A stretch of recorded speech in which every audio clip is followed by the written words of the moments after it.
Welcome to Darktown. The search continues. Tonight, my journey brings me to a little tavern called The Way Back. I'm sitting at a table playing cards.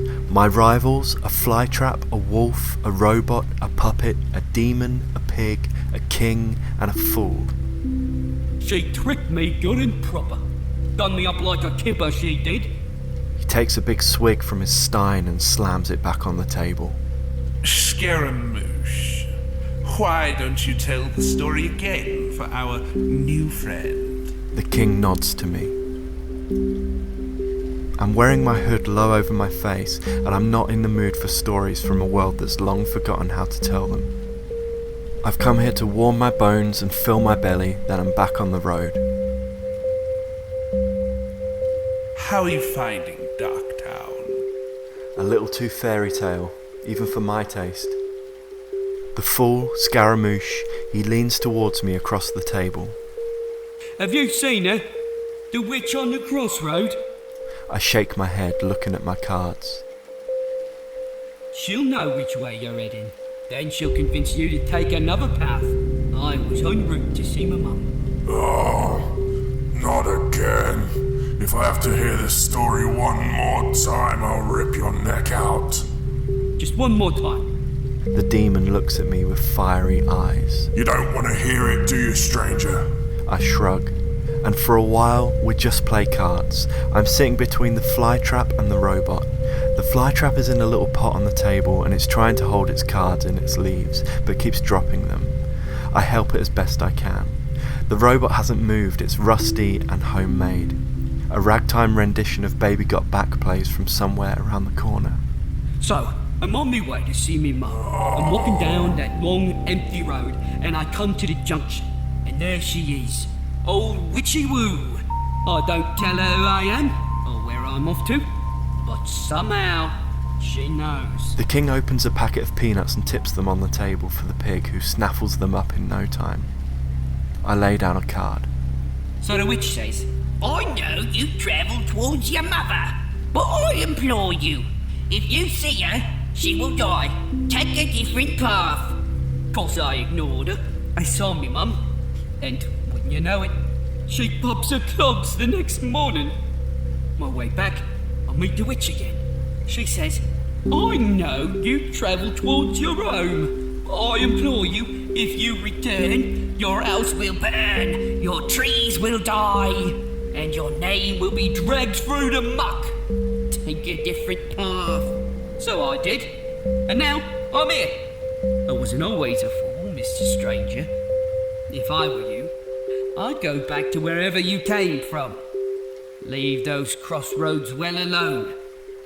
We play cards long into the night, each player recounting their tale of their encounter with the witch, who they were, where they were going, and who they became. All, that is, except for the flytrap, the robot, and me. Oh, what about you, stranger? Where are you going? I draw a slow breath through my nose. I've barely spoken but to order drinks and call cards. I'm here on business. This isn't my timeline nor my universe, but there's a man here I need to see. Now you best be careful. Turn around now, or at the very least, do what the witch says. Do it first time. If not, she'll get you on the way back, and you'll be playing cards with us forever. They're all looking at me now except the robot. Even the flytrap has turned its little leafy head up at me. I'm not superstitious. That witch has no power, and you never should have listened. I wouldn't be so sure, Fred. Look at us. Look what happened. Well, with respect, you all have teeny tiny mounds of monkey shit where your brain should be. What happened to you won't happen to me. The demon slams its fist on the table and starts mouthing off in ancient tongues. Beer and cards go flying. Settle down, Camazotz. Let the stranger speak. I'm done. Oh. I finish my drink, then stand up. I tuck the flytrap under my arm because I like it. It's mine now, and no one says a word. The king nods at me as if to wish good luck. He's fucked.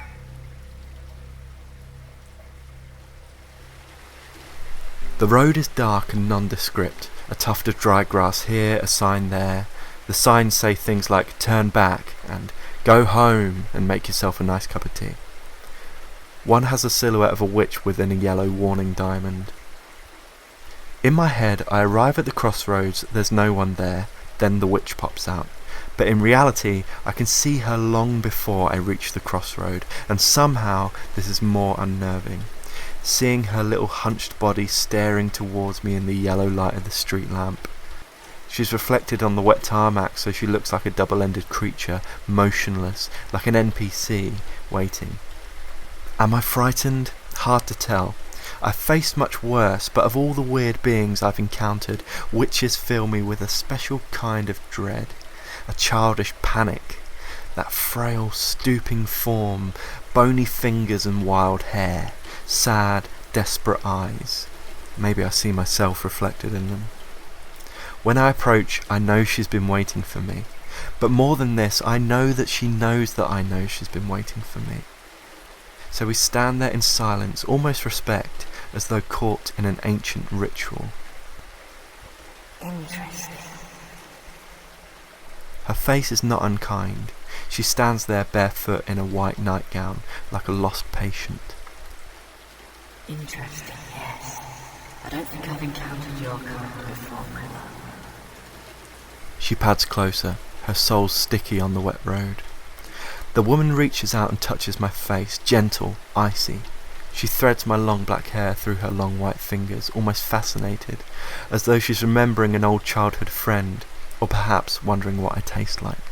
This is where I'm supposed to tell you where you're headed and what will happen if you arrive there. But on this one occasion, I do not know. Only that your destination is part of a much wider scheme. A scheme full of words and wonder. I keep my mouth shut. The less I say, the less she has to go on, the less she can interfere. She stands on her tiptoes and brushes her old lips against my earlobe, whispering. You think you're such a clever boy, don't you? Yes. Clever, clever, clever, clever, clever, clever, clever. That's right. The woman nuzzles her face into my neck and takes a deep breath of me. This is the one I've been waiting for. Then she smiles and takes a step back.